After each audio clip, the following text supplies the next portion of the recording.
Welcome to everyone online. We had just a slight technical difficulty, but if someone online can give me a thumbs up if you can hear us okay, please let me know. I see a chat, something in the chat. Okay, Amy's she can hear us. That's great. Thank you very much. Okay, so we're going to go ahead and get started. On behalf of the Friends of the Harriet Beecher Stowe House, we respectfully acknowledge that the ground on which we stand are traditional Miami and Shawnee lands. We extend our esteem and gratitude to the indigenous people who call this place home. Welcome to the Harriet Beecher Stowe House's online and here on site at the Walnut Hills Branch Library, our great partner in programming here. And I do want to acknowledge that our semicolon sponsor for this year is Donna's Fabulous Faux Furs. So if you're in the market, go to fabulousfurs.com to learn more. I also want to just briefly share some of our upcoming events because we have a lot of things going on. Well, it's not showing the. Well, all right, hang on. Let's try it real quick. Hang on. And Christina, I can hear you, but in the chat, it looks like Vanessa cannot. Okay, give me just a second. And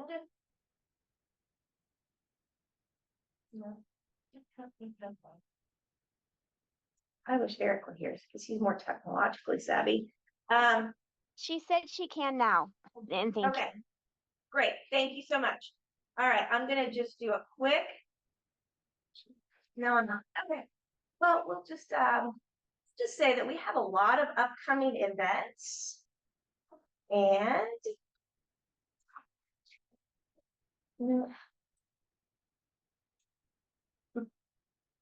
maybe. All right, I know that you guys here can see it. I don't think people online can see the upcoming events page, so let me try one more time. Because I don't want to hold this up, but I do want to indicate a lot of things going on. So, us today here at the Semicolon Club, Wednesday, November 6th, we have our Voices for Truth discussion with Dr. Getz and Dr. Nix from Xavier, and that will be located at the Harriet Beecher Stowe House and online. Then we have a couple of events. This one is actually at the house, and it is a book signing with the author. And the book is called Beat the Drum for Justice. We have it on sale in the bookshop at the house. And then also, so you can come to that. That is on Thursday, November 7th.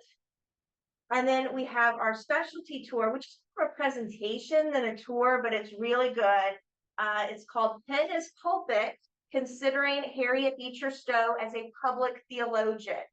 So, and a couple of you here saw that, the practice run of that, and gave it a thumbs up. Yes. So that one will be on Saturday, November 9th at the house, starting at 3:30. So all of these have RSVP links in on our website on the upcoming events page, along with, we have a couple of walking tours scheduled with the African American History Along the Riverfront tour on November 16th, and Abolitionists and African Americans in Walnut Hills on November 23rd. And those are presented in partnership with Voice of Black Cincinnati. So I just wanted to kind of show you all of the upcoming things that we're doing, because even though it's the end of the year, we don't seem to have slowed down any. But today we are here for Frances Ellen Watkins Harper. So I'm going to stop sharing there, and I'm going to turn it over to our presenter, Dr. Shelley Reuter. Yay! Thank you. I'm actually going to ask us. I think we're small enough. I'm actually going to ask us to do quick introductions, and you don't have to say the whole thing. You can say whatever you feel like. Like you might say a surprise. Like I'm going to say I'm Shelley Reuter, and I play the double bass. Can we start? Yeah. I'm Christina Hartlieb, and I took 4 social studies classes my senior year in high school. Because that's how much I like social studies. My name is Fritz Blaylock. I play violin with Dr. Reuter in the Cincinnati Civic Orchestra. So I saw her name. I'm also a member of this Stowe House, and so I saw her name and I thought, oh, let's check this out. And I'm, excuse me, I'm Christine Anderson. I'm retired from history department at Xavier University, where I taught women's history and African American history.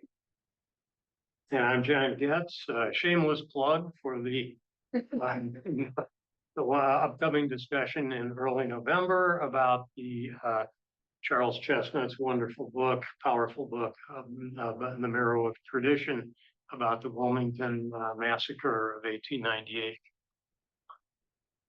I'm Ann Richards. I'm from Northern Kentucky. Spent a lot of time in social work in that area, and I'm Shelley's godmother. And we share a lot of great experiences of going to the same church and one of the same people. Hi, I'm Velda Smiley, and I played the handbells in marching band in high school. Oh. I love this. I'm 18 and I don't play anything. But I'm excited to be here and learn about this poet.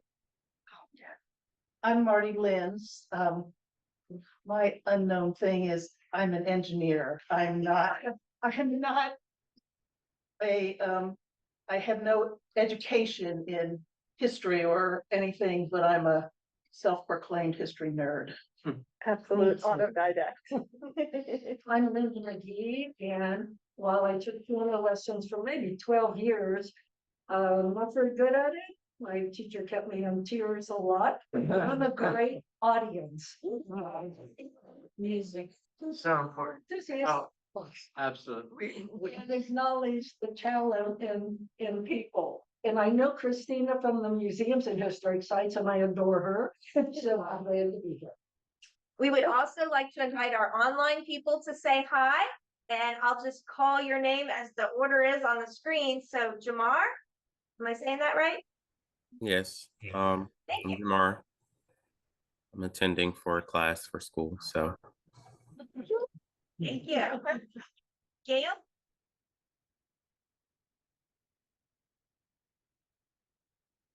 Gail, you can come back to us if you need to. Vanessa? Good morning, everybody. I'm Vanessa, and I am calling in from California. And I am online. I'm not on camera because it's 7:30 or something in the morning. You guys would not want to. You guys would not appreciate that. But I'm excited to be here with my dearest friend, who's in actually New Jersey, Gail. We just recently read a short story by the author, and so we came across this opportunity. So we're very excited about it. So good morning and thank you. So glad to hear that. Thank you for finding us. Amy? Well, I'm so excited that Vanessa and Gail win the Farthest Away awards today. Yeah. I love everybody in that room, and you guys are just like a brain trust in there. And I learned how to play the piano a long time ago and picked up the mandolin earlier this year through a class at Kim University. All right. Your face, Curly. Well, it's not 7:30 in the morning for me, but I'm pretty sure I might scare people as if it were. So I will probably hop on early or at some point. Thank you. Remind everybody in the room that in order for the people to see you on camera, you actually have to face the owl and not the screen. So if you are, that's why I put the speaker between the owl and the screen so that they can see both at the same time. But not everyone has that perspective. So if you want to be seen on camera, make sure you are facing the owl when you speak. Well, Christine, you were right. We should have had a cutout of Frances Harper right there in the middle of the table so that we'd all know where to look. But all right. So I am gonna actually just remind the people on camera that, just please go ahead and unmic yourself. Just try to make it as natural as possible. Just jump in. You don't have to, raise your hand. I will try to be paying attention to hands, but I might not. So you please do feel just like it's, that you're in the room right with us. So this is an absolutely, stunning set of readings. I'm very curious to start off by asking Vanessa, though, what story it was that you read, because we didn't have any short stories in this collection. It was the Two Offerings. Wow. Yeah, the Two Offerings back in 1859, I believe it was Yeah. written. And so, yeah, that was a short story. We enjoyed it immensely. Yeah, we did. Okay, good. So we'll make sure that there's a little time at the end where we can just sort of circle around and talk generally after we get through the stuff. But I'm going to ask Christina really quickly, how much time exactly? What is our time frame? So we generally go for about an hour and 15 minutes. So we're looking at, about 11:45. Okay. If we go a little over under, that's okay, but let's aim for 11:45. Oh, we won't go under, Eastern time. but I know that we'll start trying to wrap up around 11:35 so that we can dovetail to that end. That sounds really good. So I appreciate that very much. And I'm going to also start with an open question of who has heard of Frances Harper before and what do you know? Let's sort of crowdsource our knowledge. We already started with Vanessa and Gail, who had read the Two Offerings story. But anything that you already know or have heard about Frances Harper, or the fact that you had never heard of Frances Harper, anything, or I can speak to that because I'm probably a senior, very senior in this room. And to think that I had lived this long and have never even heard her name. And this was a exciting discovery for me. I was overwhelmed with the eloquence of her writing. Yeah. Me also, I had never heard of her. I really enjoyed the poems. And that she wrote it and the time that she did. I'm a neophyte, so I'm interested in learning all about her. I think my only exposure was, we had a reenactor at the birthday party a couple of years. That was my only exposure to. August.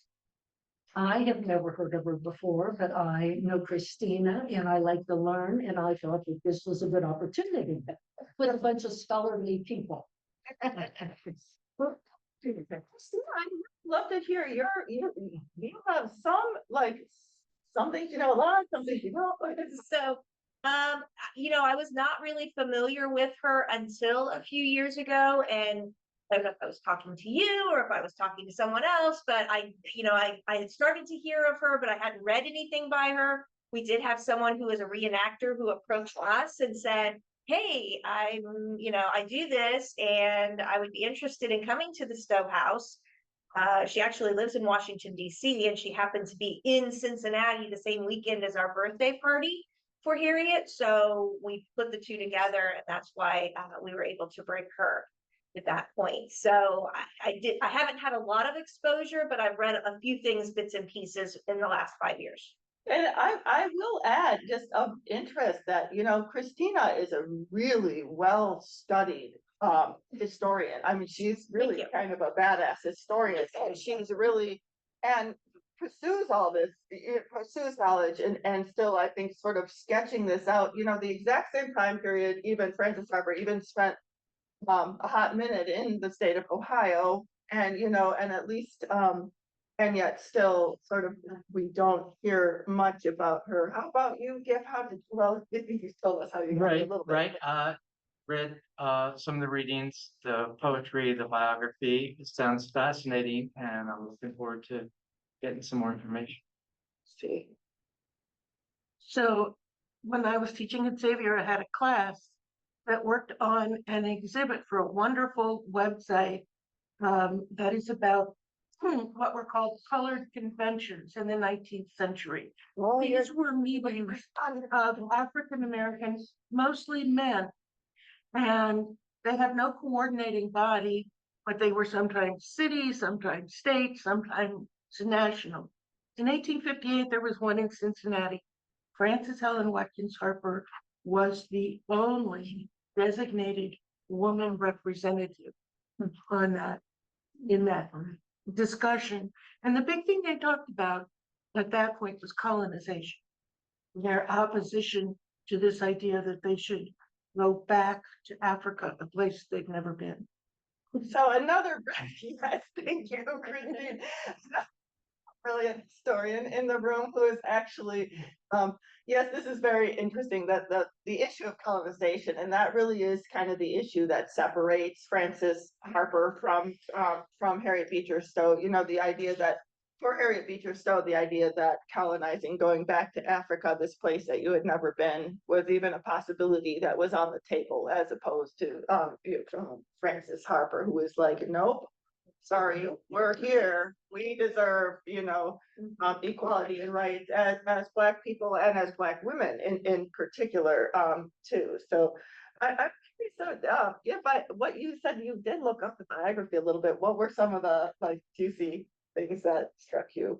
I was struck just a little bit of the prose that Iola Leroy. Yeah, just reading that.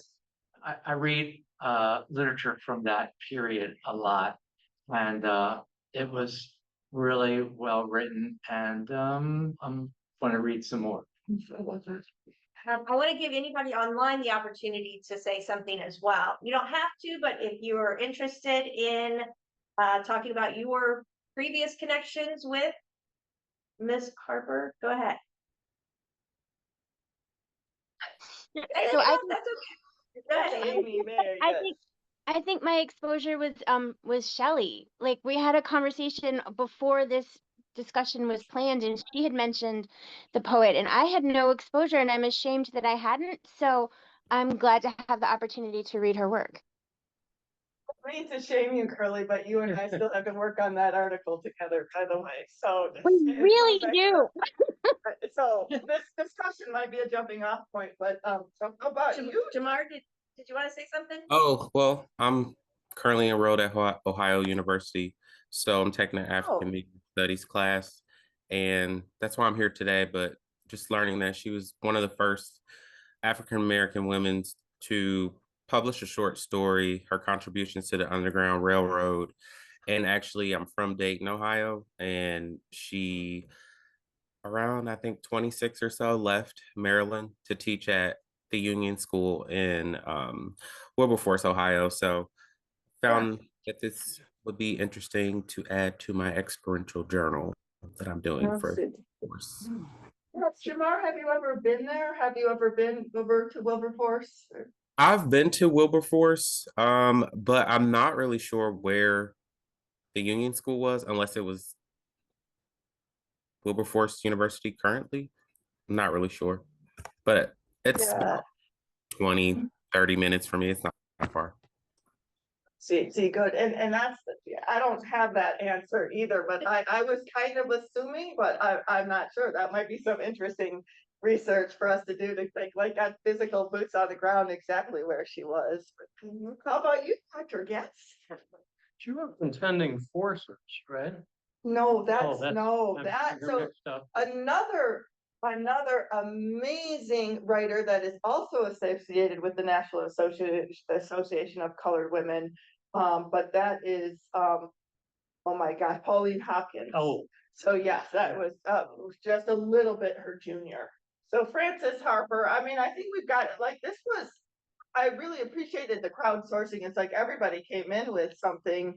And I think probably I learned a lot from this discussion too, but I think maybe a couple of things that can get us started in addition to what we have is, so she was a co-founder with Pauline Hopkins of the National Association of Colored Women, which preceded the NAACP and became a model for the NAACP. So even though, it's not known at all. It's not known at all. And this is, like even what Dr. Anderson was saying about the fact that there's, there were these sort of Black men's conventions, or mostly Black men's conventions. Also, within the latter 19th century, a real spirit within women. We know about suffrage, about women's suffrage. We probably know about temperance, the temperance movement. But we also, and we know about people like Sojourner Truth, for example, who spoke at the Seneca Falls Convention, and Iowa woman.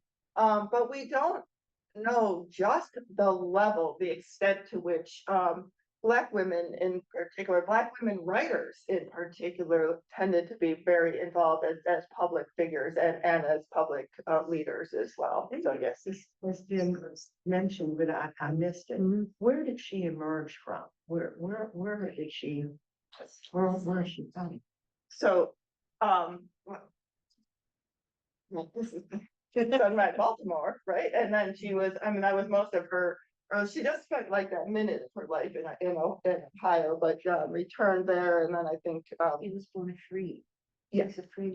yeah, thank you, Bella. That's good, absolutely important. But she was a free woman of color. We're thinking about the fact that she sort of, this moment in 1858, of course, slavery wasn't over at that point yet, but she was, and That's important. absolutely, she was.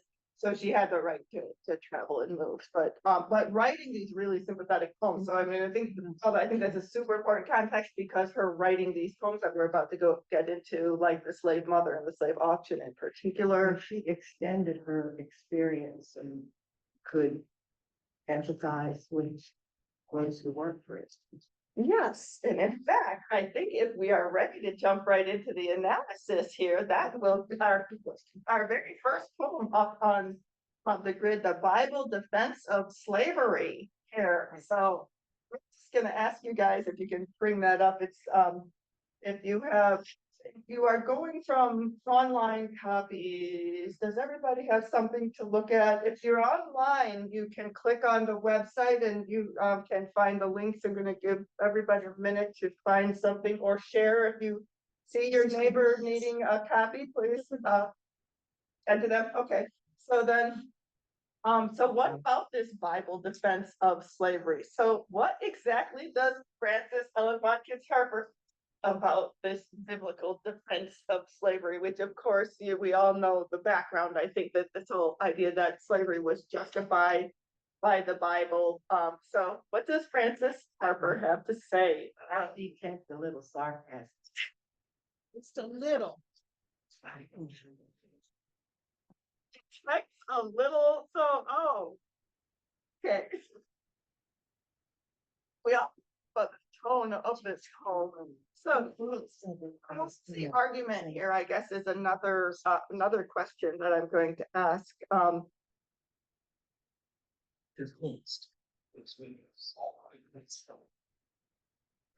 sorry, what was the question? What is the argument that she's making? What is her point that she's making? If you have to pick a line, you guys, as we're getting close to poetry, we don't usually think about poetry in this way. We don't usually think about, we're like looking at the lines or whatever, but what is the actual argument? And yeah. Well, so the one that I circled was at the bottom of the fourth section, saying, brings to the shrine of slavery the sacrifice of truth. Okay. So it was a lot. It's a big line that slavery is okay. So, right, that's true. That's deep. Okay. Anybody else has any? And Christina, actually, I think tipped the poet's hand a little bit when she said, there's this tendency in a lot of her stanzas where at the last two lines she comes to a point. So, like, what about that? So, so she also says, somebody said hypocrisy. The word of life has been unclosed to give your God the lie. So, Or even the beginning of that stanza that Christina referred, a reverend man in quotes. Oh, that's where that is the sarcasm. I love it. Okay. So, Amy, you want to mention something? oh yeah, please. Yes. So I've kind of gleaned it from the very last stanza that while people are praying for all the quote heathen lands, that they need to remember that slavery makes them heathens in their own land. That was kind of my takeaway. And okay, yes, remember slavery's cruel hands make heathens at your doors. Okay, that's a really good point, and I swear to you, Amy, you are totally allowed to just jump in, as I said, I'm. She never does. Okay, oh, Christina's got you, you're polite, so Christina's got you. All right, so. Last then, I mean, do you guys want to say anything about the style or the tone or anything about, the poem that struck you? I mean, anything about the rhyme scheme, choice of words, anything like that? Just kind of. I think it's extremely readable. You know, some poetry I have to like. What are they doing? And this is very readable, that I understood it pretty much right away. I agree with you there, Velda. I'm not a poet. I'm not a poetry reader, so having something like this that, you know, I could read the words and they made sense to me helped. So it's cool though, because because I was like some other people like Anne are also picking up on a tone. Like it's not just like straightforward. I think that's, it is very readable. And the way it starts out, but then there's always like a punch. I see. Yeah. Also, I see deep sadness here too. See, okay. Yeah. But like the darkest dye from the very beginning, right? The sackcloth and the dark dye. We do have the things you typically expect in poetry, don't you? Like the strong imagery and all of that like that. But somehow she just sews that right in, doesn't she, into this like readable. You had something. I'm sort of wondering about this last stanza where she talks about make heathens at your door. Is she talking about all of us being heathens because we're not Christian, we live in a slaveholding land? Or is she suggesting, as was often the case, that enslaved people were not taught Christianity, were not converted to Christianity in some cases? Oh, you always ask the complicated and good questions. So what does everybody think? I hadn't even thought about that possibility. I think there might be a double possibility, but Yeah. I think it's all of the above. like those. So I mean, and often you guys know that like towards the end of the poem, typically in a sonnet, it's the last two lines, the last couplet where you have the poetic turn. But it seems like she's really using the entire last stanza as sort of a poetic turn. That's sort of that last little bit, that's sort of the particular, either it's surprising or it's particularly deep or something like that. And I think it does have that, contain that. And you guys can also notice that in that she's got this pretty darn regular rhythm scheme going on until the last stanza. For the direst wrong by man imposed, a reverend man whose light should be the guide of age and youth. Typically, you have this iambic just trotting right along until till the very end, the last two stanzas, she breaks it up a little bit, and especially with the last stanza when she's, when ye pray for heathen lands, you kind of have to stop at that spot for a second and just be like, oh, and plead for their dark shores, and then we have to think about these deep questions like, wait, what? Did I? Twice, yeah. Well, this is my first reading of this, and I find it not so straightforward. I'm not really into poetry other than maybe Irish poetry. And it's difficult. You really can't understand Irish poetry without understanding the history. So it is much deeper and almost like each line has to be pondered. And but then I guess I'm going to learn more about it because I'm going to do research. Because people see it straightforward. They may know more about the history because the slave in the Bible, that is an issue. I should think most Christians familiar with the Bible would think of that and maybe just dismiss it. But I think this isn't necessarily, the question at the end isn't necessarily just history, it's theology. It's not necessarily what? It's not necessarily just a historical question, it's a theological one. Yes. And I think you also bring up a good point that it's way more sophisticated. It's really not that simple and straightforward. It has layers to it, doesn't it? On one hand, there's something very simple and straightforward. And somebody used the word punch, I think. And then on the other hand, there's something that's like wait, and it's, yes, and we can keep going deeper and really sort of, we're stuck with that. Now, thank you. You've given me a brain worm that now I have to think about exactly what you were saying. Thing that I was thinking is she just saying the slavery, the enslaved are being made heathens by not being taught Christianity? Right. Or is she also not saying that the Christians Are being are being heathens? Right. Even, Right. right, Exactly. because we've heathened ourselves out of Christianity, yeah. Thought that if you, that, African Americans were cognizant of God, the Gospels that came out. So I'm kind of surprised to hear that they would be considered ignorant of course, they could not read, so only what they heard or what they sang, but they were cognizant. Oh, yes. In many places, it was illegal to even teach them. But I So- think, yes, that's true, but, and the oral tradition was devalued. Like, so if all this Bible knowledge was being passed around in African American spirituals and, shared knowledge, that's like, but, white folk not acknowledging that is a legitimate form of Christianity. So that all of this goes into it. I think, it's really complicated. And I think she gets that in those little lines. Look what she's opened up for us.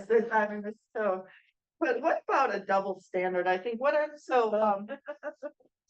speaking of double meanings, now we're going to double standards. So this is the poem about the double standards of shifting gears here. We're at a love poem. We're so all of a sudden here. So what the heck is this poem about? And what are what's the issues and what are some of the social justice issues that are explored? I really just a vulnerable African American woman in love with a white man. Oh, And what's that meant? I agree. That's what I thought. But I think it goes even deeper than that in terms of, when I talk 10th grade history and we talk about the double standard in terms of, when a teenage girl is promiscuous, everyone blames her and says she's such a horrible person and they call her nasty names. And when a guy it's like, it's it's very different. And I said, and is this still true? And all the 10th graders were like, yeah. And that was 10 years ago, so it's that same dichotomy in terms of it's okay for men to do something, but it's not okay for women to do something, and yet you have to have both a man and a woman to do it. So that's the double standard that was true then, true 1,000 years ago, it's true today. Yes, and it's really, that's so rich, Christina, because like usually we think when we hear the term, we think that we read poetry from within the poem, but really we're reading poetry from within our knowledge that we impose on the poem. So she knew what she was doing, and it's interesting that like 175 years later or whatever it is, the term a double standard still resonates pretty much in exactly the same way. The title of the poem, like she wanted, by titling the poem that way, she wanted us to be able to bring in, we do think of gender when we think of the double standard typically, right? There's only one word, and I read it. Sometime. There's only one word that indicates a difference in race, and that's his great white throne. Yes. Yes. Yes. So interesting, because so now we can talk about my follow-up question was what are some interesting social justice issues that might be at play? And y'all this and Amy has her hand up. See, I actually saw your golden hand this time, Amy. No, it's totally fine. I never want to talk over people and I have a bad habit of doing that. That's why I raised my hand. But like and this isn't necessarily a social justice issue, and it's a very personal, like I was reading some Shakespeare earlier this week, and it's interesting to me that I think it's stanza 3. She talks about the serpent's wiles, but she specifically says an adder, and that made me think of for whatever reason, Antony and Cleopatra, because Cleopatra like specifically has her snake, the snake that bites her, that kills her, is specifically an adder. And so it's not just any old serpent. And again, in that particular coupling, you've got a difference in complexion, I'll call it. So Cleopatra versus Mark Antony and also Julius Caesar. So I don't know if she was thinking of those things, but because that's what I bring to the table today, I was thinking of those things, which may dovetail into the social justice part of the conversation. Said, I mean, and I think like Anne's point is really well taken in putting yours together here. So we can see in this whole collective body, we see tons of references to a classical literary tradition, right? And including I mean, it may be not, Amy, I know you are super well read, so you might be thinking like, compared to Phyllis Wheatley, who's like absolutely steeped in the classical poetic tradition, our literary tradition.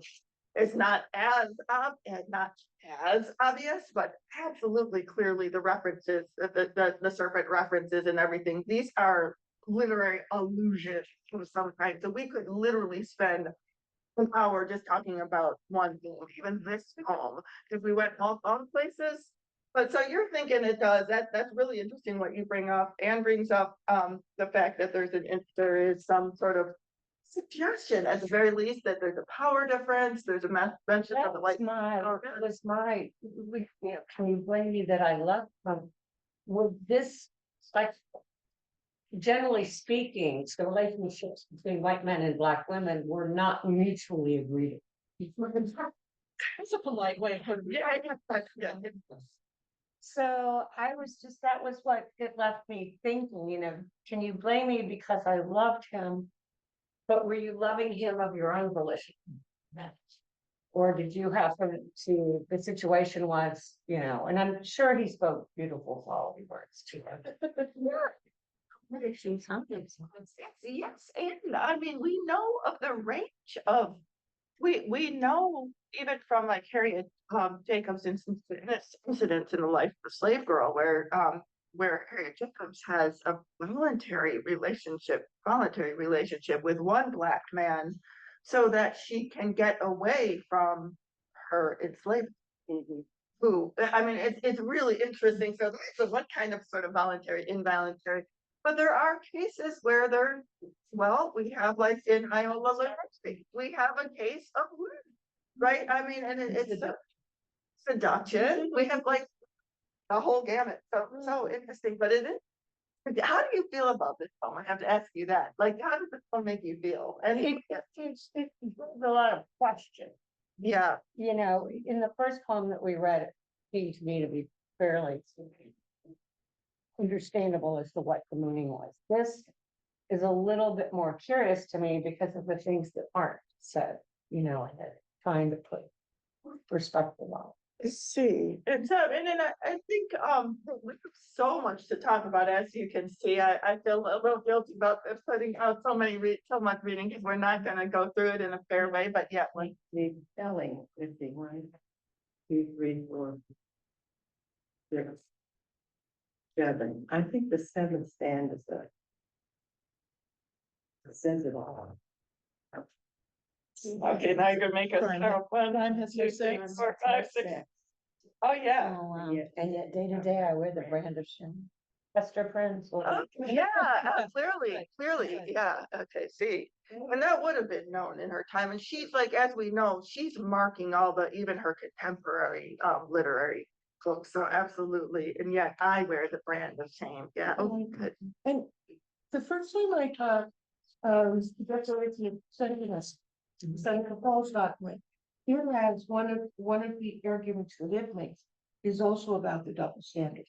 And they're not talking, those white women were not talking about race.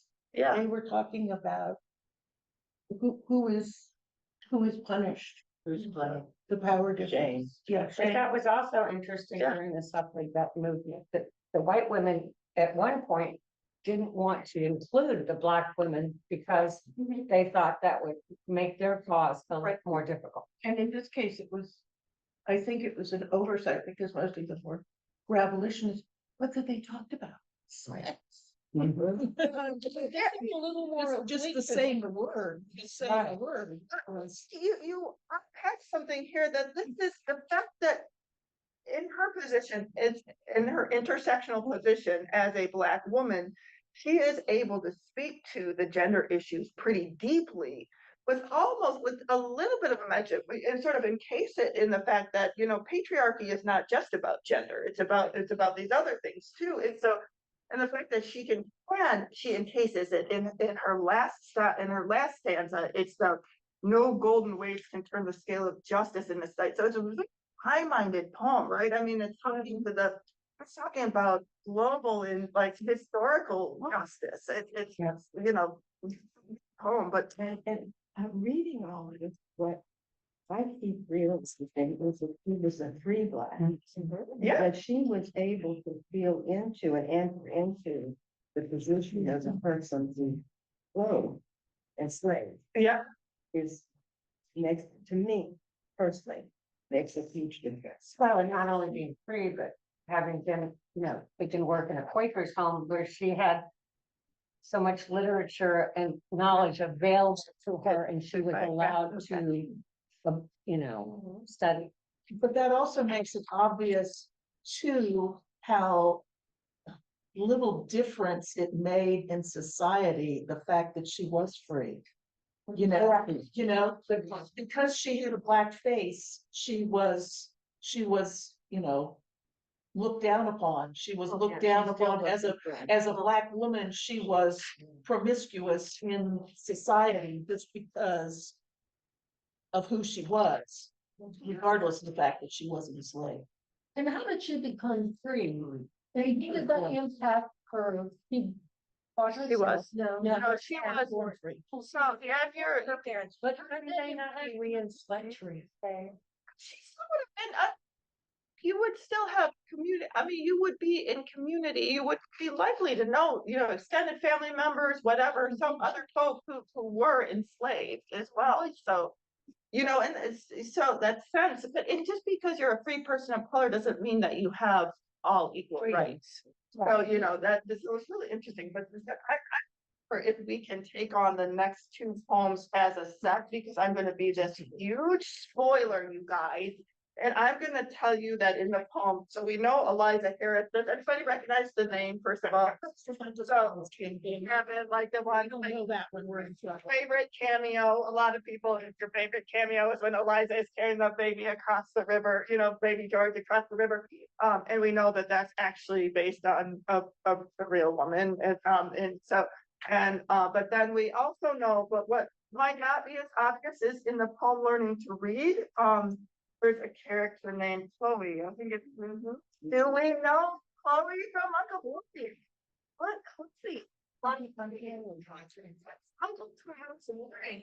in Uncle Tom's Cabin. And so, so it's like, again, these characters are lifted from Harriet Beecher's, it's like the fandom. The fandom literature basically that she's creating. So let's talk about Eliza Harris, either or both together. And I am going to ask you guys. So what were just some of the important themes or elements of the poems? Like, what's this? What are these about? And what are the issues that you see in either of these poems? It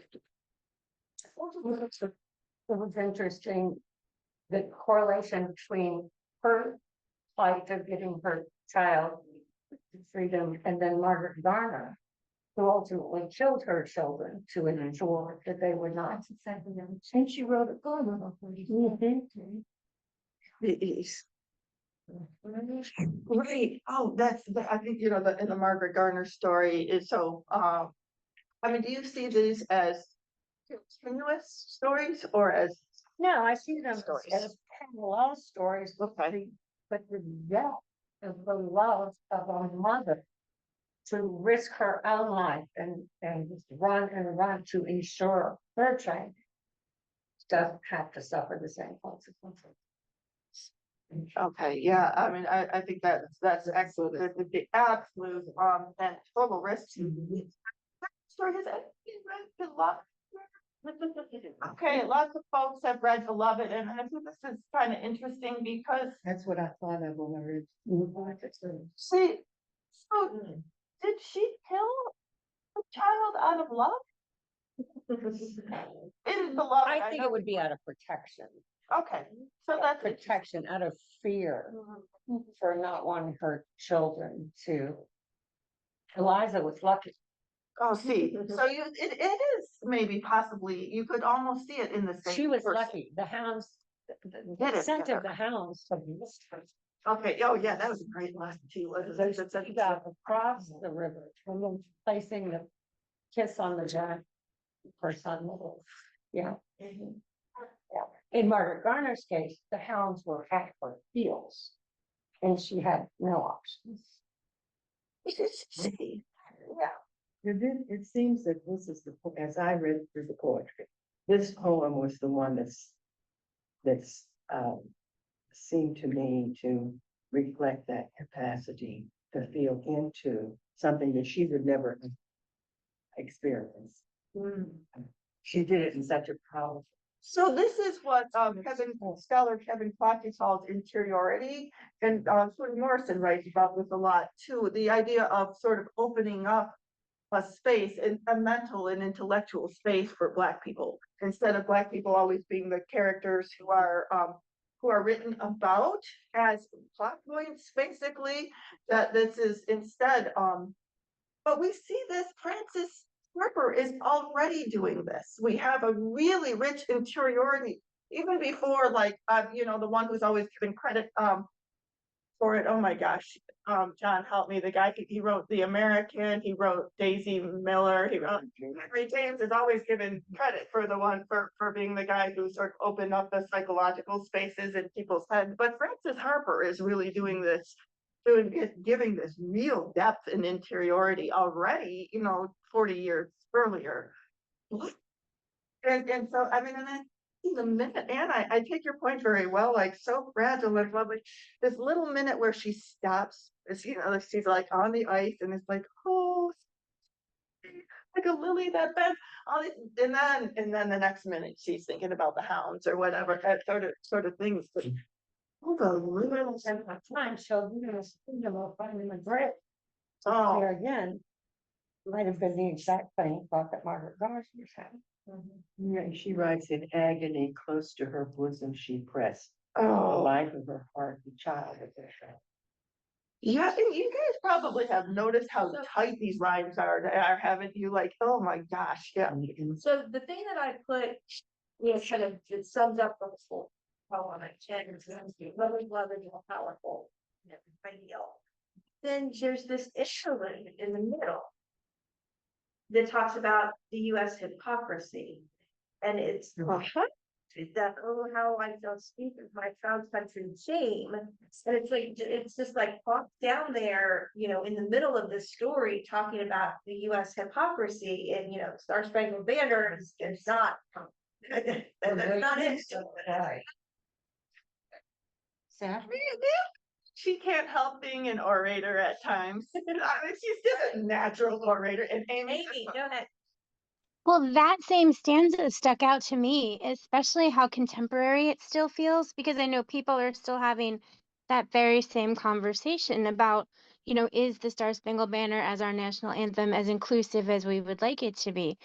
And so I found it interesting that, like, plopped in the middle of this story of a desperate mother trying to escape and save and protect the child she loves, which, just as an aside, also engenders an incredible amount of empathy.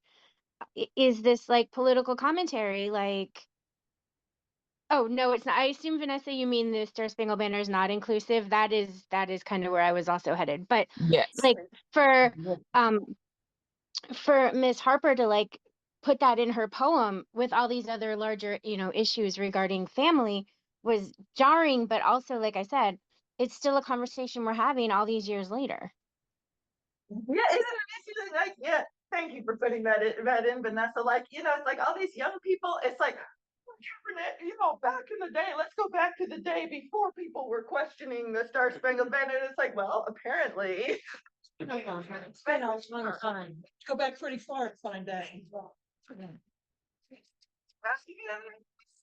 That's interesting, and it's interesting that she dropped it in the middle in this piece, not at the end or anything. She was just like, we think about it as, like, Eliza Harris herself is journeying. Looks like she's making us do a little bit of a political journey, I guess. But, And I have to put my 2 cents in for Harriet. um, Because obviously she's writing this poem because she's read Uncle Tom's Cabin and she knows the story and she's thought about it a lot. Yeah. And she's interiorized it, like you said, made it her own. And without Harriet taking this true story and fictionalizing it, who would have known about it? You know, how well known would this story have been would this story have become if Harriet hadn't done what she did? So that's my 2 cents for Harriet. yes. So might I add that the amazing Marty is the director of our board of the Harriet Beecher of the Friends of Harriet Beecher Schools. So yes, I would also say, Amy gave you a heart. I would also say that while we're at it though, let's play devil's advocate. That's okay. Everybody knew who Harriet was at this time. I mean, her father was wildly famous, she was wildly famous, but do you think that Frances Harper enriched her story? Oh, absolutely. Oh, okay, oh, Absolutely. okay. Yeah. And also, I think, I mean, it's so interesting because there's that argument. Harriet Beecher Stowe took a story that white people told a story that white people could empathize with. Absolutely. Because mothers feel that. So the fathers, but yeah, that's another story. So Yeah. discussion. That's another discussion altogether. But then in this particular instance, I was struck by this Lily image. Yeah. This is a black child. And we usually think Lily is white. But also, 2 stanzas before this, how say that the lawless may torture and chase a woman whose crime is the hue of her face. Yeah. Oh, So wow. So she brings, so this is a poem white people might read or know the reference, and yet she's bringing race into it in a different way. Yeah. And they also have Biracial. I mean, she's always, she's painted as this beautiful biracial, and that in those days they would call her a mulatto. Yeah. But she was, and she, they always paint her, and she's mulatto. So that's another. Right, that she really was fair enough that she could pass as white. And so that adds its own level of meaning into the whole discussion. The deconstruction of race. And then, so I say that, right, deconstructed, it's absolutely starting to deconstruct race, within it. But I'm just gonna ask us to go, I think, the learning to read is a really, fun poem, I think, and, we hear about, like, we see things about, I mean, we see sort of the expected tropes, but like the Uncle Ben is in there and, learning to read and learning to spell, but I think I will just add, for my own pleasure, I just, at my double Nichols age, I kind of loved this woman because she was like, that people were telling her, Chloe, you're too late, but as I was rising 60, but I had no time to wait. It's like, all the reason for me. Motivated. I love Chloe. And I think to your point, one of the things I did want to capitalize on was your point about kind of white folk writing about black folk stories and black folk taking away, re-energizing, I think with an African American perspective of like re-infusing. I mean, because she did a service, would you say? And yet she also did, because she translated a story, a sympathetic story to white folk. But on the other hand, I think Frances Harper was able to infuse more authenticity, I guess you can say, and tell some of the rest of the story that might not have been told. And I'm impressed with the way she embodied and embraced upon every issue, every part of the Black experience. It's motherhood and lover and student and I mean, it takes it all. Chloe is a kind of a trope that's almost been nearly forgotten. It's the same way that Frances Harper is an author who's been nearly forgotten. And I think that's a good point. I mean, she's like, don't have to always write about the virile young fellow. We can instead write about the older, all the it's an excellent point, but ask us to take on two poems that I want to make sure we get in together are going to be The Slave Mother and The Slave Auction. So those are two back to back. Maybe some of her more famous poems, I think Bury Me in the Free Land and The Slave Auction and The Slave Mother, maybe her best known. So we can start anywhere with either of those poems. So just gonna leave it as an open question.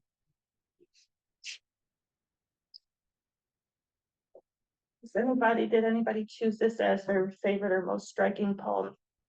Either one of these?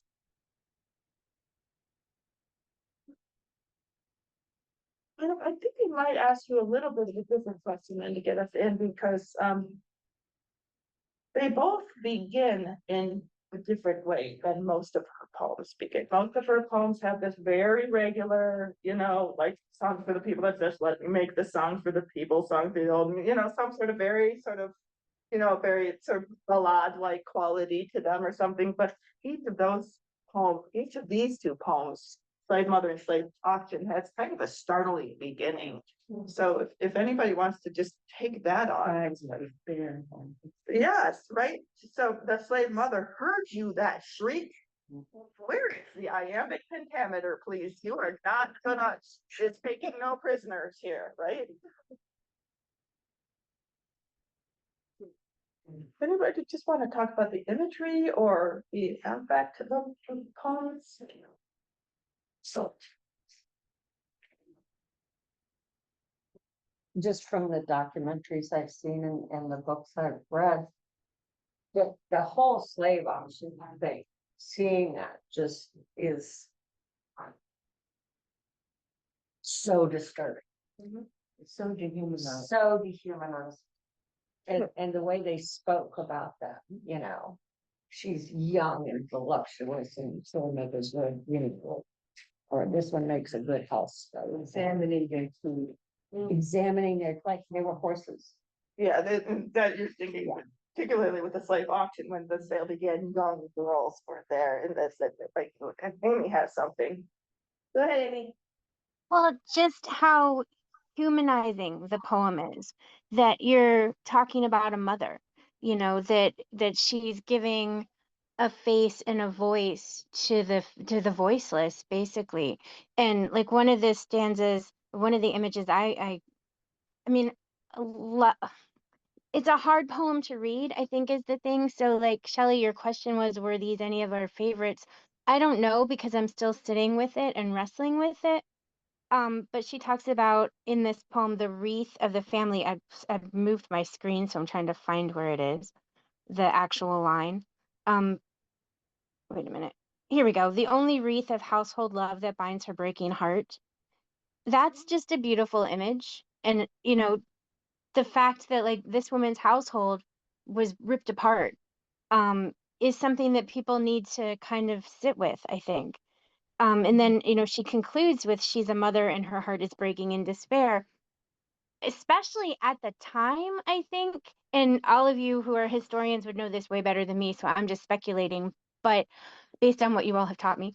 But like to look at the mother whose child's just been ripped from her arms and sold away and make that a human being with emotions that we can empathize with as a reader is a very powerful way to use your words.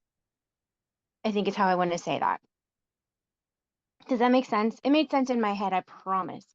Absolutely. No, absolutely. I actually am taken by the word household that you use even because again, I mean, like she's that she used and you used that household, that this woman has a household and that has been broken up.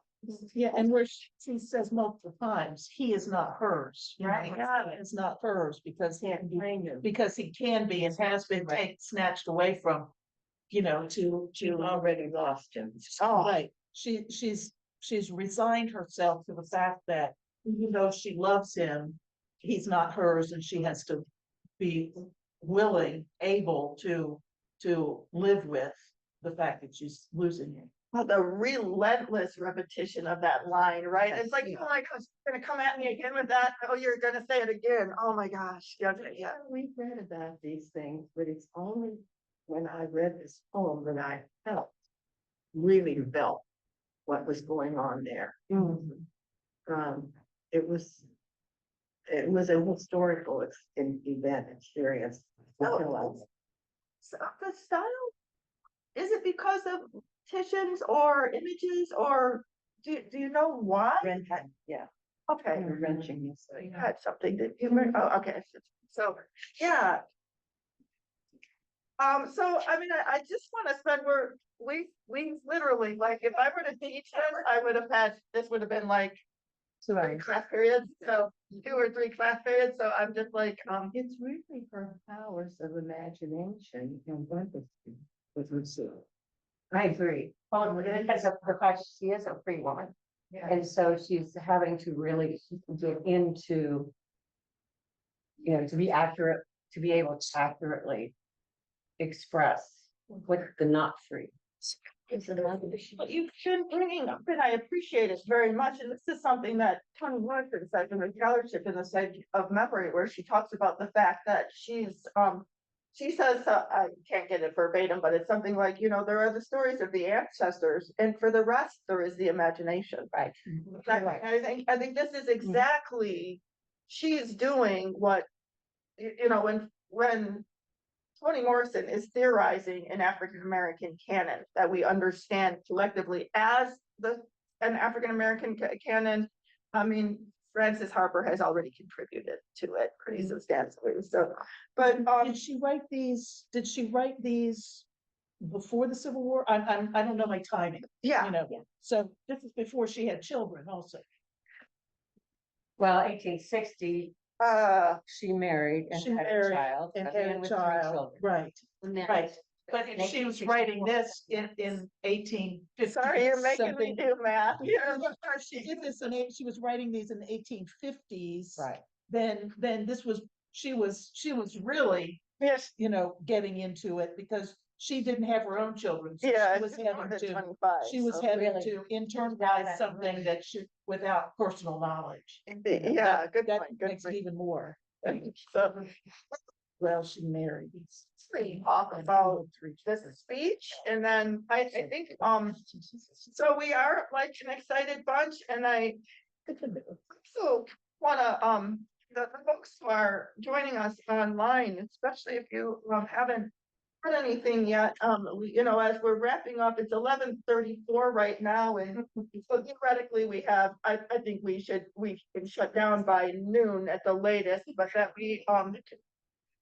that I sure, we'll talk about the speech, we'll talk about the chapters a little bit from Iola Leroy, but then I think we want to hear what you guys want to talk about. If you're online, you can either drop it in the chat or you can unmic yourself and shout out if there's any either point that you want to make or issue that you want to talk about.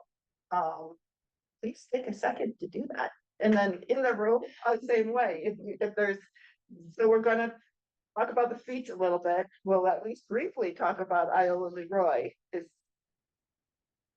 Or is there, I skipped over about close to half of the poems. Is there anything it's like, we have to talk about this before this poem or whatever before we get done? Please speak up if there is, so just looking online to see if there was anything that got added in the chat.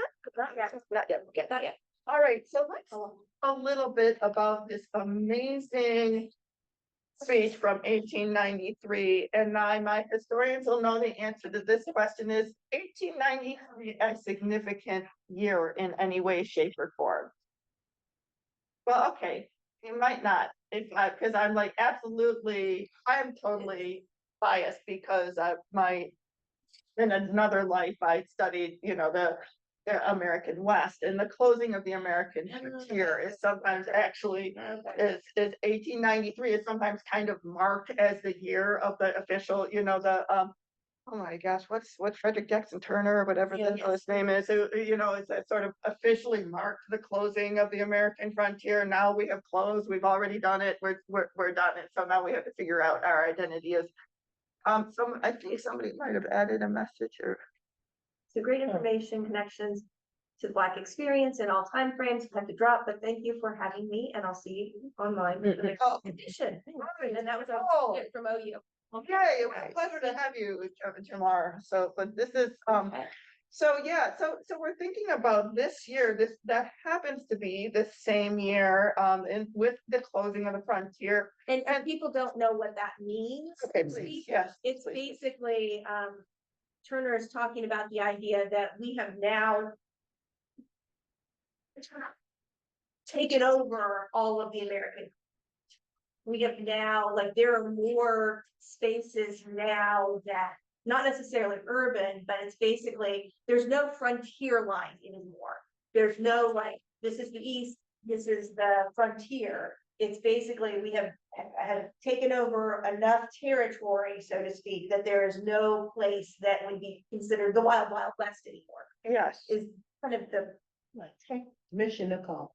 So that's why in Alaska, the license plate said Alaska, the last frontier. Yeah. But it's like, it's true, there is Alaska. Usually when we have this weird habit when we talk about issues pertaining to Black folk, we usually think of the north-south axis, and we forget about the east-west axis. And so, but the truth is that people like Frances Harper were very aware of both. So if we think about 1865 of being the sort of the year that that Harriet, that's a big turning point. Everybody says, Civil War. So, slavery, it's true emancipation, not just like speech 2 years before. And then, but then in 1893, with the closing of the frontier, we really go from being sort of involved in our own national efforts to being sort of part of global enterprise, right? I mean, the U.S. at times, I'm sorry, I'm a history professor's brat, so I am actually going to be absolutely, so this is the longest history lecture I'll give, but it was the whole idea that we are, now we need to start thinking about ourselves in different ways. But how does this affect Black folk? This is where I'm going with. There's Native Americans. Well, I've been thinking about all during this session. They wouldn't teach the Blacks how to read or about Christianity, but when it came to the Native Americans, they yanked them off all their reservations, forced them to learn Christianity, forced them to cut their hair, denounce their native language. So to me, it's such a bad thing. And all those dynamics are happening. Right. At one time. Exactly. First, Harper speaks intersectionally to all women, but well, I was really highlighting all the women things in here in terms of, the world has need for all the spiritual aid that women can give for the social advancement and moral development of the human race. The 19th century is discovering woman to herself. It is the woman of a country who can help mold its character and influence determine its destiny. And then we stand on the threshold of woman's era. And I wrote, are we there yet? So, Not quite. Yes. Say no. Person of the 60s, so I'm shocked that we are not further ahead. I agree with you. In that We're still. America has lost her collective minds, and ignorance is a choice. Yes. Tina said that Frances Harper does not miss skips a beat. She feels what's going on. She feels that we're becoming a part of a global enterprise. And within this power of, like, she's like, okay, women, okay, we've been so caught up pretending that, like, are we talking women's issues or slavery issues? Like, we can't, heaven forbid, we talk about both at once. They didn't have the word intersectionality back then. You know what I mean? And yet, but she's still sitting there, but she's like, okay, and now I'm noticing something else is going on. Okay, if I want to empower Black women in general, and Black women in particular, I have to talk the talk of the times. And what came through to me as I was reading this was her confidence. Yeah, her confidence. And that has such power. Even though looking back from where we're looking, as you say, we haven't come as far as she expected us to. Yes. Or as far as we felt we had come even. So I'm gonna throw out a couple of other historic dates. Okay, 1865, everybody says yay. 1877, I think, is a really significant date because that's the withdrawal of the troops through from the South. Into Reconstruction. And end of Reconstruction. It means there's a huge backlash against Black folk. Huge backlash is what the period from 1877 to 1914 or so that Mark Twain calls the United States of lyncherdom. And this is, and so that within this period, it's within this period that Frances Harper and Pauline Hopkins and a few others developed this National Association of Colored Women. Like, okay, we're going to take this stage. Abolition, so they can't ignore us anymore, right? But they can't ignore us Black women anymore. They said, we've got emancipation, so now we're back on the stage. We're going to take it by storm. And let's talk about her speech in terms of the gestures that she's making. We talked about the content a little bit. We've even heard some of the lines from Christina. But right, like, what are some of the gestures that if we take it? She talks about the past, and she talks about the. So like, anybody that's want to take on. Velma will clue me into what this discussion is. Okay. The end of this, but I It's been love great it. to have It was you. Thank you for your I input. would be your partner any day. Oh. So so what is the history she provides? I just threw a bunch of stuff at you. My dad would have been proud of me. But what is the history that she provides? She provides a very different history. It starts into the 15th century. How bad, right? Yeah, 15th century, the old world. She talks about Columbus, and then all of this stuff. And of course a little bit. I love this line. Little did Columbus imagine when the new world broke upon his vision like a lovely gem in the coronet of the universe. The glorious possibilities of a land where the sun should be our engraver, the winged lightning our messenger, and steam our beast of burden. Well, how about that? If she's a little bit of the orator in her poetry, isn't she a little bit of the poet in her oration? And she can't help it, can she? The power of her language. Oh my gosh. So eloquent. So well, And that word doesn't even say it, I don't think. Today, though, I think Christina read it. Oh, what's her today? So that's her history. She's already going back from Columbus. Her today, Christina read us a little bit about it, about the women's power, right? So. Well, I've talked an awful lot, but I think it starts with men may vote. The aristocracy of blood. They glory in the aristocracy of talent. This is on page 12. Okay. And be proud of the aristocracy of wealth, but there's one aristocracy which must ever outrank them all, and that's the aristocracy of character. On he goes. Oh, see, okay, and Harris, that's the one that I heard. Well, and so was looking in the paragraph right after the 15th century part where she says, not the opportunity of discovering new world, the battle, filling this old world with fairer and higher age than the greed of gold and the lust of power. That's why, You know, that's what we saying that today, you know. the whole long thing about the closing of the frontier, because she clearly had that in mind. We're done with that. Now let's deal with what we, with what. Let's not worry about the money and being in charge. Let's figure out what we can do right. Yeah. How we can make the world better. What we are as a character and what we value. What's also interesting is when she talks about steam and lightning and all of those things, she's really talking about economic and industrial modernization, right? Right. And so we've moved beyond that.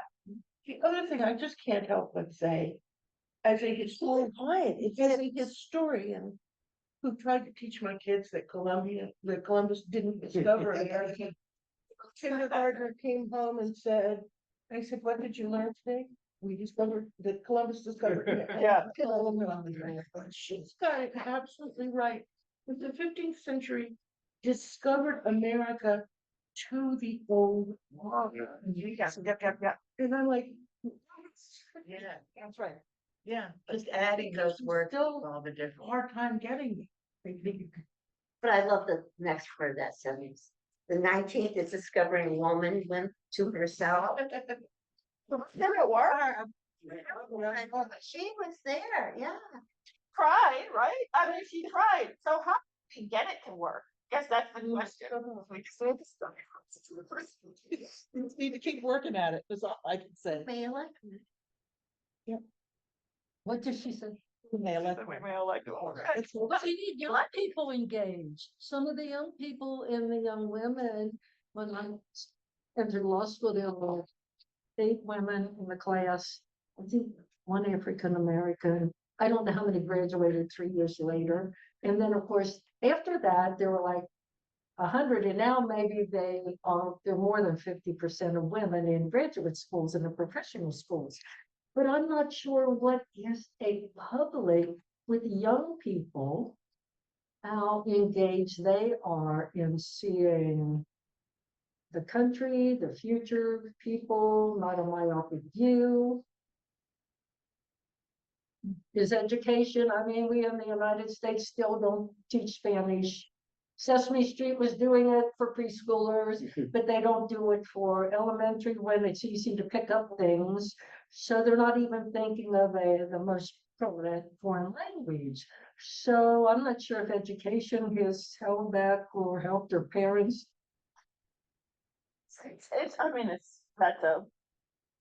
That's a huge question, but I think it is interesting to be able to pick out people like Frances Harper, who had the whole package, because she was politically engaged, she was publicly engaged. So it's like, okay, if we have to just choose one person, like if we only have X amount of time with our young people, maybe this is a person that we could start emphasizing, a little bit more, because she's really very canny to what's going on.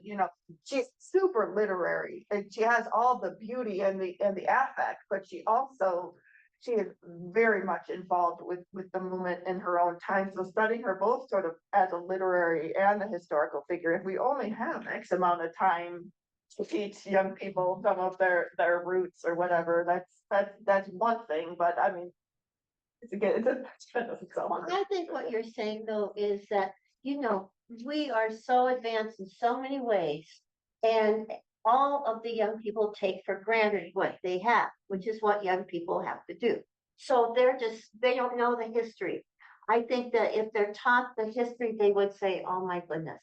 And then maybe they'd be more aware, because, they're more, women have no idea that there used to be these limits.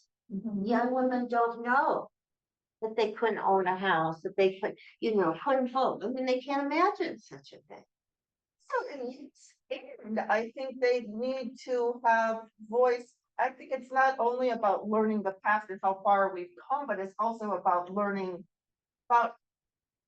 I think Frances Harper does a wonderful job giving voice to our current concerns, or legitimating our current concerns as well. And it's like we have I was thinking grandmother thing, you know, like a couple you brought up about that Star Spangled Banner, like, you know, it's like Kaepernick, well, I mean, he probably knew, but like a lot of people might have thought that, you know, he was having to start all this all on his own, you know, kind of thing. It's like, well, we have, it's very empowering, I think, as well as if we I are. think of Muhammad Ali, when he said, it's not my war.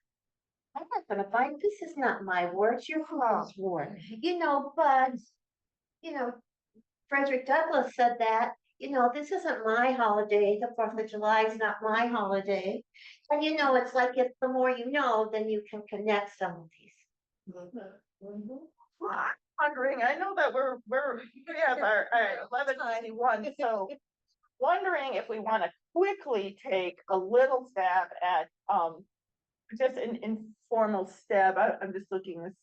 Oh, that's we were you guys are looking at the chat, but I wanted to see if anybody wants to say anything at all about Iola Leroy before we get really a very early novel of passing, right? You guys know what that is. A novel of passing is. So it's a novel where a Black character can voluntarily or involuntarily pass as white, and you know, decisions have to be made regarding that, right? And I think, you know, there was writers, including, I argued that Harriet Beecher Stowe wrote an novel of passing, which was the Pearl of Forest Hill, but that one way or another, Iola Leroy, this is our chance to talk about fiction, about her fiction a little bit. And Vanessa and Gail, please feel free to bring in the short story as well. But tell us anything you want to say about Iola Leroy. Did folks actually read it at all? I gave a couple of chapters out. I made the mistake of reading the first chapter that you told me to, and I was like, I don't know who these people are. I need to go back and read the beginning. So you did? Oh, No, I didn't. I didn't have time. I started to read the chapters and I was like, I'm confused. yeah, to cheat. People of a certain age, if you were brought up that you're not supposed to cheat, you're not supposed to go to the Spark Notes, but you can go to. I don't get chapters out either. So, yeah, what do you think? Jim, you have probably read this. I read it a few years ago, but it doesn't stay with me for some reason. Well, it's a total soap opera. I mean, y'all, seriously, if you thought Harriet Beecher Uncle Tom's Cabin was one thing with all these new characters keep getting introduced or whatever, it's just like, okay, so chapters 11 and 12, she's, you know, so Iola has been raised, thinks she's white. She's actually mixed. Her mom was enslaved, and her father Eugene Leroy fell in love with Marie, and they actually and then Iola is off at boarding school, like all the nice rich girls went to boarding school, right? And then they find out that and father dies, and Iola, who had kind of thought slavery is the nice institution, like you can have genteel slavery. That's what Iola thought. And then she gets and she finds out her father dies, and her evil cousin Lorraine, what's his first name? Forget. Alfred Lorraine actually comes in and wants to force her, and you know, it was like, hurry up home, your father's dying. He's already dead, but he can trap her. She goes back south, and she is officially a slave because of her mother's condition, right? So this is the premise of the story of Iola Leroy. So it sounds like, but just if there's, Vanessa, would you tell us about the two offerings if you're still on there?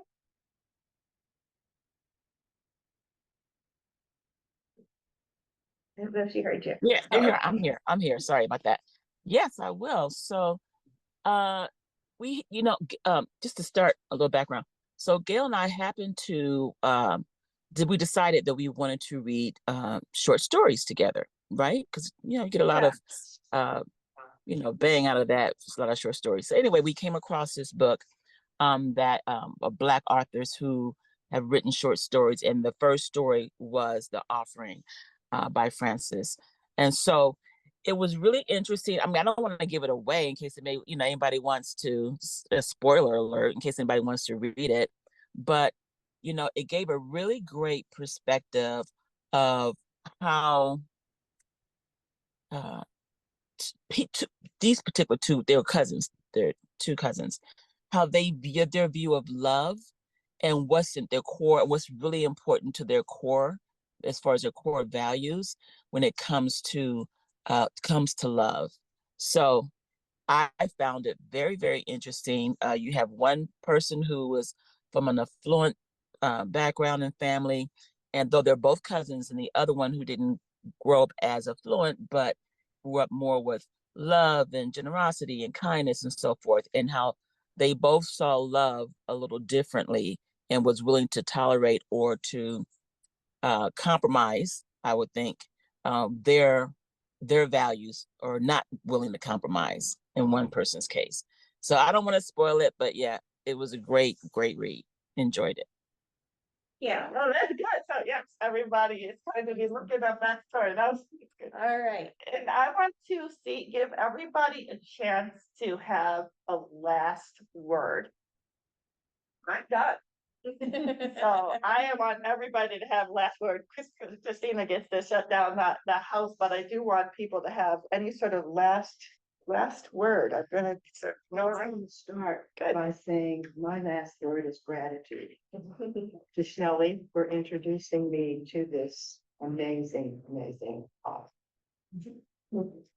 Thanks. I agree. You know, this has been eye-opening. And I want to thank everyone here because this has been a great discussion.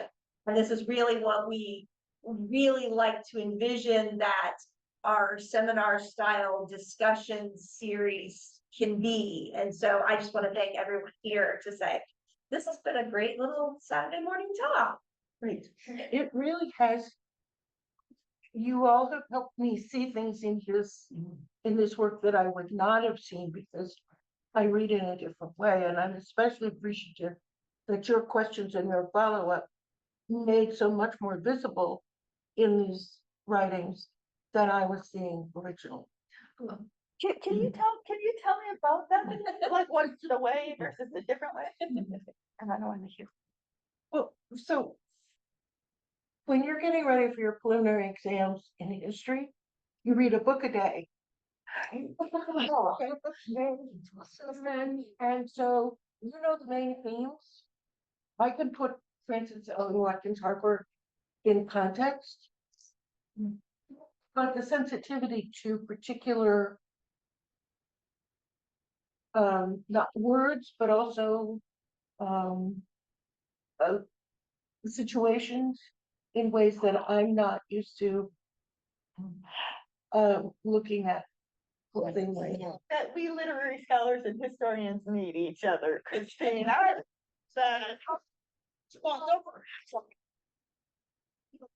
Interdisciplinary. We absolutely need each other. What's interesting is I wasn't raised in a diverse community in northern Kentucky, Dayton, Kentucky. So, but since I've been on a tour for decades, I never really, I represent all kind of people, ritual, different ethnic groups. But recently, through a dear client I've represented for years in the family, I have attended 3 funerals. I'm the only white person there. Well, one of them, the funeral director was white, but then I was me. And so the first one I was here. Then the last one I sat in the back of the church with another client, not with the family. I'm not in the family.